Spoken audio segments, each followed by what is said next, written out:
ತಮಿಳುನಾಡಲ್ಲಿ ಸಿಎಂ ವಿಜಯ್ ಮಿಂಚಿನ ವೇಗ.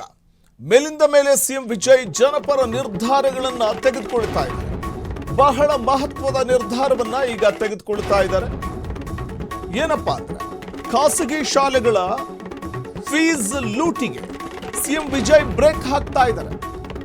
ಖಾಸಗಿ ಶಾಲೆಗಳು ಶುಲ್ಕವನ್ನ ದುಪ್ಪಟ್ಟು ವಿಧಿಸ್ತವಲ್ಲ ಮಕ್ಕಳಿಗೆ, ಆ ಖಾಸಗಿ ಶಾಲೆಗಳ ಶುಲ್ಕ ಮಾಫಿಯಾಗಿ ಕಡಿವಾಣ ಹಾಕಲಿಕ್ಕೆ ಮುಂದಾಗ್ತಿದ್ದಾರೆ.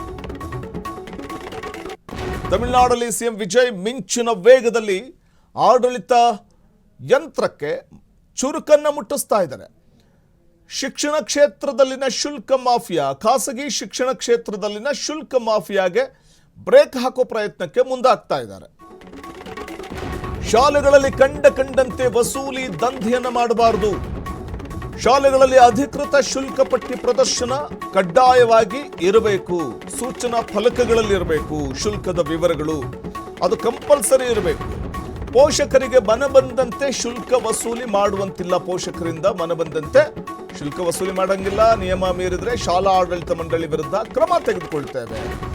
ಕಠಿಣ ಕಾನೂನು ರೀತಿಯ ಕ್ರಮ ತೆಗೆದುಕೊಳ್ಬೇಕಾಗುತ್ತೆ ಅಂದಿದ್ದಾರೆ. ನಿಗದಿಗಿಂತ ಹೆಚ್ಚಿನ ಶುಲ್ಕ ವಸೂಲಿ ಅನ್ನುವಂಥ ದೂರು ಕೇಳಿಬಂದ ಹಿನ್ನೆಲೆಯಲ್ಲಿ ತಮಿಳುನಾಡಲ್ಲಿರುವಂತಹ 13,000ಕ್ಕೂ ಹೆಚ್ಚು ಖಾಸಗಿ ಶಾಲೆಗಳಿಗೆ ಈ ಶಾಕ್ ಅನ್ನ ವಿಜಯ್ ಕೊಡ್ತಿದ್ದಾರೆ. ಶಾಲೆಗಳಲ್ಲಿ ಕಂಡಂತೆ ವಸೂಲಿ ದಂಧೆಯನ್ನ ಮಾಡಬಾರದು ಅಂತ. ಶಾಲೆಗಳಲ್ಲಿ ಅಧಿಕೃತ ಶುಲ್ಕ ಪಟ್ಟಿ ಪ್ರದರ್ಶನ ಕಡ್ಡಾಯ. ನೀವು ಎಷ್ಟು ಶುಲ್ಕವನ್ನು ವಿಧಿಸ್ತೀರಿ ಒಂದು ಮಗುವಿಗೆ, ಒಬ್ಬ ವಿದ್ಯಾರ್ಥಿಗೆ ಅನ್ನುವಂಥ ಒಂದು ಶುಲ್ಕ ಪ್ರದರ್ಶನ ಕಡ್ಡಾಯವಾಗಿರಬೇಕು ಅಂದಿದ್ದಾರೆ. ಮೊದಲು ಸರ್ಕಾರಿ ಕಚೇರಿಯ ಸಿಬ್ಬಂದಿಗಳು ಲಂಚಕ್ಕೆ ಕೈ ಒಡ್ಡಿದ್ದೇ ಆದರೆ, ಯಾರೇ ಆದರೂ ಆ ಸಂಬಂಧ ದೂರನ್ನು ಕೊಟ್ಟಿದ್ದೇ ಆದರೆ ಅವರಿಗೆ 1 ಲಕ್ಷ ಇನಾಮನ್ನು ಕೊಡಲಾಗುತ್ತೆ ಅಂತ ಘೋಷಣೆ ಮಾಡಿದ್ದ ಇದೇ ವಿಜಯ್ ಅವರ ಈ ನಿರ್ಧಾರ ವ್ಯಾಪಕ ಮೆಚ್ಚುಗೆಗೆ ಕಾರಣವಾಗಿತ್ತು. ಅಂದರೆ ವ್ಯವಸ್ಥೆಯನ್ನು ಕ್ಲೀನ್ ಮಾಡಬೇಕು ಅನ್ನುವಂಥ ದೃಢ ನಿರ್ಧಾರವನ್ನು ವಿಜಯ್ ತೆಗೆದುಕೊಂಡಿದ್ದಾರೆ ಅಂತ ಭಾರಿ ಮೆಚ್ಚುಗೆ ವ್ಯಕ್ತವಾದ ಬೆನ್ನಲ್ಲೇ ಮತ್ತೊಂದು ಐತಿಹಾಸಿಕ ನಿರ್ಧಾರವನ್ನು ತೆಗೆದುಕೊಂಡಿದ್ದಾರೆ ವಿಜಯ್.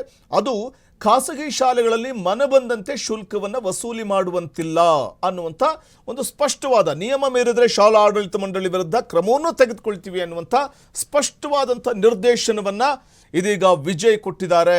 ಆ ಮೂಲಕ ಖಾಸಗಿ ಶಾಲೆಗಳು ಮನಬಂದಂತೆ ಶುಲ್ಕ ವಸೂಲಿಗೆ ಮುಂದಾಗೋದಕ್ಕೆ ಕಡಿವಾಣವನ್ನು ಹಾಕಲಿಕ್ಕೆ ತಮಿಳುನಾಡು ಸರ್ಕಾರ ಮುಂದಾಗಿದೆ.